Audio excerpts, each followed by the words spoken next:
been living life right like I could just die any minute. Looking at myself for one last time in the mirror, I ran downstairs in my shimmery red gown. I texted my friend Lily to get ready as I will have to pick her up from her house from where we will go to club. We both were late tonight as I watched the time at clock which was hanging on the wall in the living room. It was ticking 10 a.m. Last time we went so early I had to go back home before something happened. But tonight I didn't have any curfew because my dad had left for Paris for a business purpose and my mom, who is not like me a night owl, is hitting the hay as usual. I tiptoed to the table which was placed in the living room and slowly grabbing car keys from the tiny box, I headed to the main door without making any noise cause it might wake her up. Successfully escaping the house, I plopped down inside my car and started to drive the car to Lily's house to pick her up. Approximately driving for 20 minutes, I reached dark old mansion. As I rang the bell but no one answered, with a sigh I knocked at the door but no one responded. I pushed the door in annoyance and realized it was already unlocked. Slowly opening the door, I walked inside the dim living room, but there was nobody except some sofas and revolving chair with a chandelier hung up the ceiling. I placed my hand on the sofa for support but got flinched because it was covered with dust. I never got a good vibe from her house. Some people say that cursed house, and to few people, the beautiful bride on her first wedding night was. The more people, the more talks. But sometimes I also feel creepy here. I don't know how Lily and her handsome brother managed to stay in this house. I looked around to search for Lily, but I couldn't find her anywhere. Then my eyes fell on the upper floor, where the dim light was on, coming from a room which surely belonged to Lily. I went upstairs, and what my eyes saw made my body tremble with fear. Lily was not there, but the room was filled with old dusty furniture, dusty boxes, cobwebs, and sculptures. While I was looking around, suddenly I felt a cold hand of someone on my shoulder. I slowly turned around and left my mouth. It was Lily, wearing a white gown, eyes full of rage, while hair was falling down on her knees. I felt my whole body covered with the sweat. I let out a scoff just to make myself feel that linking, and there is nothing to be scared of any happening. It's not funny, Lily, I said in a bit shaky voice as I forced a smile. Lily didn't say anything, but instead she held my hand and walked to the table where an old tattered book was laid on. What are you doing? I asked, confused, while she was running down my spine as the cold hit my body, which was coming from an open window. Lily put her finger on her lips to make me shut my mouth. She then opened the door before giving me a scary smirk. She opened the random page and began to read loud. Did she? Her senses, I thought to myself while looking at her shocked and bewildered. As she read the presentation, the wind outside picked up, howling through the terrace and rattling the windows. My heartbeat raced faster as I stepped back in my gown until my back hit the closed door of the bedroom. Lily took a step closer, her each movement slow and deliberate, while sweat was now dropping down on the floor while my red lips parted to form some words but couldn't, as I was scared. My plan is going well as Vian is getting scared, her eyes are fearful and her body is trembling. I wanted to do a prank video on Vian which will surely help me to go. I had hidden the small camera under the TV and also placed the tissue box in front of it so that Vian couldn't see it. Few days back, I had watched the video where girls were doing scary pranks on their best friends, or this house was already considered as a scary one, and Vayan also knew it would be really helpful to catch her real expressions. I also had rigged with special effects to enhance the experience. hidden speakers to create creepy sounds, just to create a wind and timer to flicker the lights so it looks more scary and realistic. What are you doing, Lily? If it's a joke, then please stop it, please, she said, fear lingering in her eyes. I was also feeling bad for Ryan, but I had to capture her real expressions. I am a witch, not any joker, I said, taking slow steps towards her. Suddenly the lights went out completely. I had not planned this. I got frozen on the spot as it was not part of my plan. In the pitch darkness I heard Viant panicked breathing. Oh, what is going on? She yelled, panicking. I couldn't see her head anymore, so I reached out to comfort her, but before I could, I felt a cold hand grip on my shoulder. Left my mouth, the sound echoed through the walls. Ah, what's going on? I asked. But all of a sudden, I heard someone laugh. The light came back, and I could clearly see Ryan and Felix laughing to each other. Did they know about my prank or what? Everything was going good, like I was. My body was trembling, sweat and fully covering my body, my lips trembling until I noticed the small camera under the TV screen. Then I got to know that it was Lily's to do a little prank video on me. After knowing this, I fetched out my mobile phone from my pocket and texted Felix to come up when Lily was busy reciting those fake magical words from the book. He texted me back, which was okay, and then our drama began to make Lily scared. You both, how bad you are, Felix. You're my brother, but why every time you take Ryan's side? She asked him, who let out a small chuckle in her response. Well, Lily, we are all ready for going, so let's go if your drama is over, I said, and she smiled wildly. She grabbed her clutch from the closet, and we both were about to head down the stairs when Felix called us from behind. Hey, where are you going? He asked. I turned back with my red cheeks. To some extent, I had crushed on Felix, as he was my friend since kindergarten. We shared many fun and joyful memories along with each other.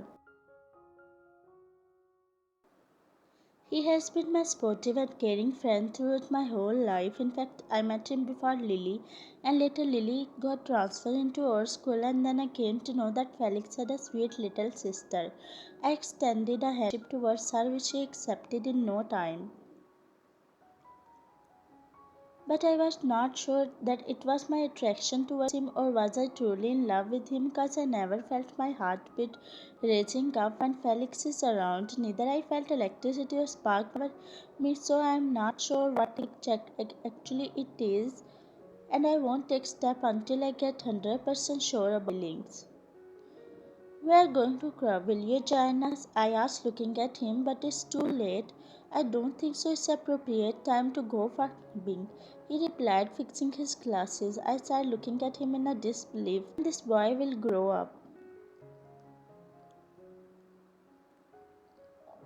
You don't need to join us, my sweet brother. You just stay home and play with your witch friends. She said, her eyes at him. I let out a small chuckle, looking at Felix, who raised his eyebrows, staring at me, which made me gulp down. After watching the movie of my life, we were walking to the reception area to get some popcorns so we could have them during to home.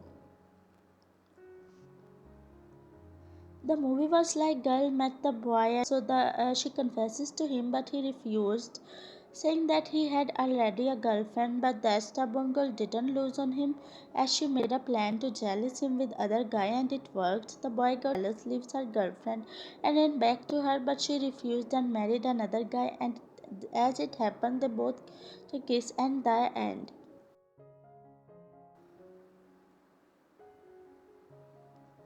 See, no movie lines, no script, only their drama. This was officially the worst ever. I told them as I saw Felix grabbing popcorns for us. Yeah, it was true waste of time, she said, making an annoying face. So where now? I asked, grabbing popcorns from Felix. Of course, home, Ryan, he said, eating some popcorns. Okay, then you both leave. I will go home myself, I said, fetching out car keys from my bag as I outside. I was sitting in a club having a drink for which I escaped from the house. I really needed to relax my mind. After so-called boring movie, I was having sitting in a bar counter while loud music was playing in the background. I was also shaking my little to join the beat. The waiter smiled, handing me a sipped glass, and while I mirrored the same smile, taking a glass from his hands, I was about to gulp it down when someone snatched it away from me. I looked up with a blurry vision where a man standing in front of me, giving me a smile. Hey, give me back. By rubbing my eyes, a beautiful girl like you really need to eat. I held my hand, making my ramble.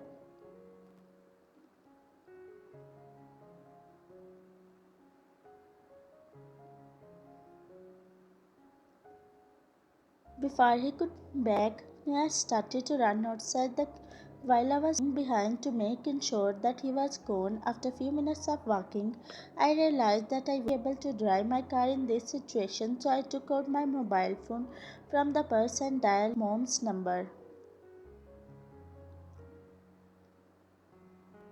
Luckily, she answered the calls after a few ringings. Hi, mom. Sent someone to bring me back home. I said and cut the call as I was feeling out of my breath. After half an hour, a black pulled up, but I was not able to see it properly. I waved my both hands at the car. The car stopped in front of me as the driver rolled down the window.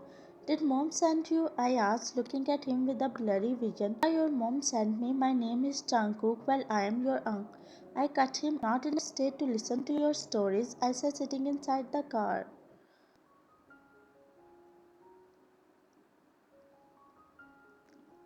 We were driving back home. My vision got a bit clear as I looked at him. Face, wow, so handsome, I muttered, staring at him. He looked at me confused while I gave him a toothy grin. The rest of the car ride was silent. We got back to the house and me to my bedroom. He gently made the bed and he was about to step forward when I held his hand, making him frown.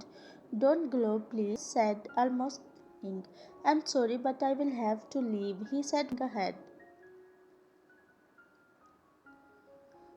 I quickly got up from my bed and please don't go, I said, and he chuckled. I can understand.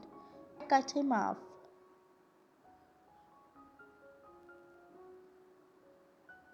I could hear his heartbeat racing up, which turned red, and then he left from there. Time skipped to the morning. I woke up while my head spinning around. I remember everything but with a blurry vision. The stranger, who was he and how he brought back home.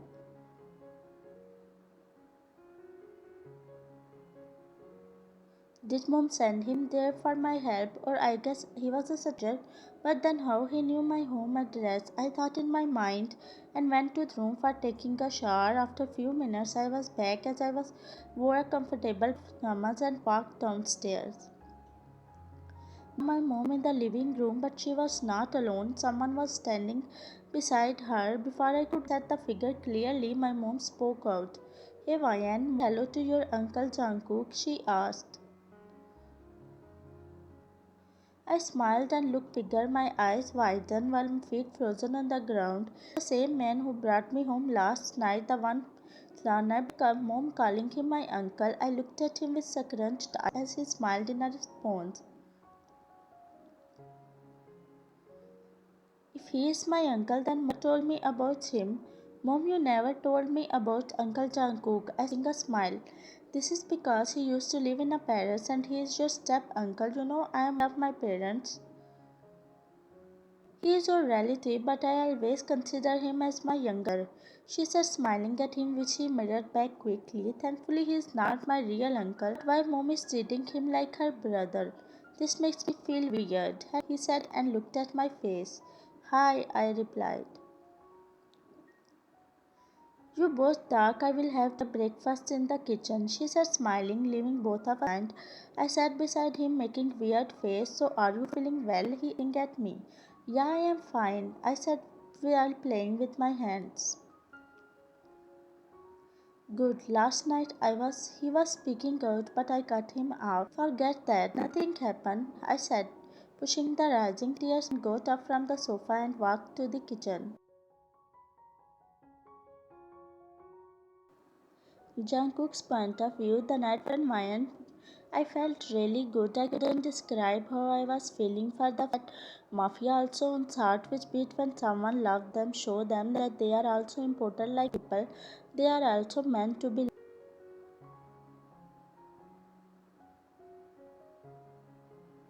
But to her all of a sudden why she is asking me to forget, is it my fault? How she could with someone's feelings, is it too easy to forget someone? For her then definitely it's not for me.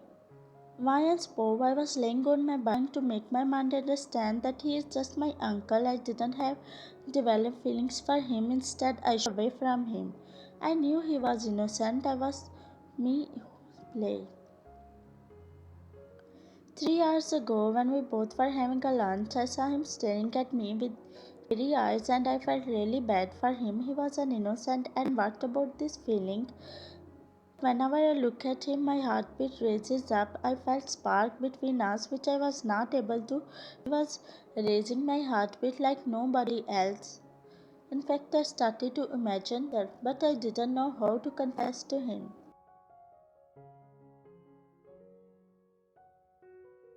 The next morning, it was around 7:50 o'clock when you descended the stairs to go to your college.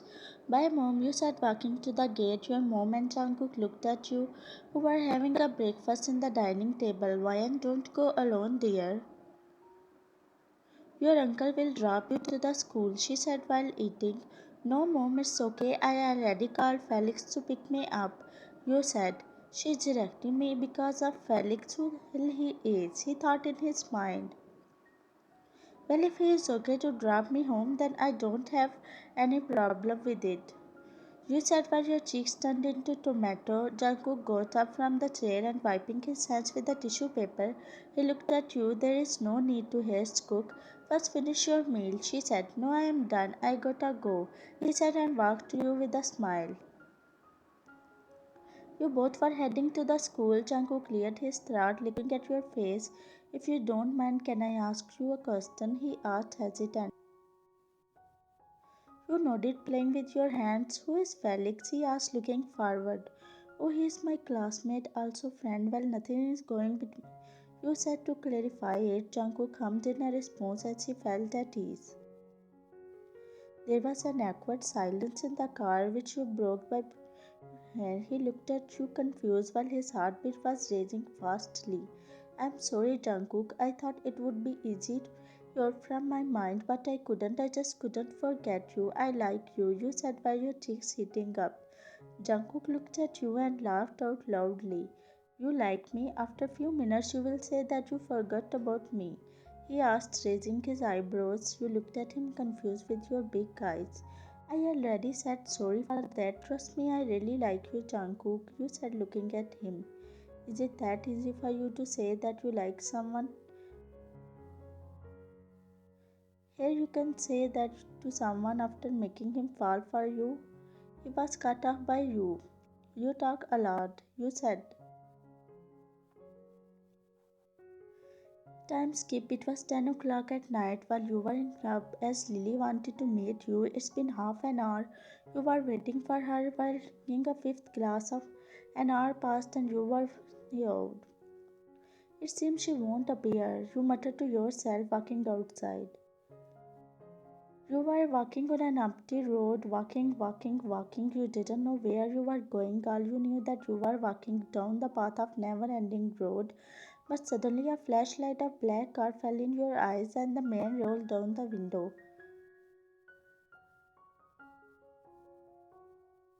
You looked up and smiled wildly. It was Jungkook who was smirking at you. Hey, you again? He said, you said, giving him a toothy grin. Get in a car before I get the road, he said, staring at you. You nodded, gulping down and sat in the car. Reaching the room of Jungkook's house, millions of butterflies fluttering into your stomach. You need to grow up. Jungkook, you said, and he smirked.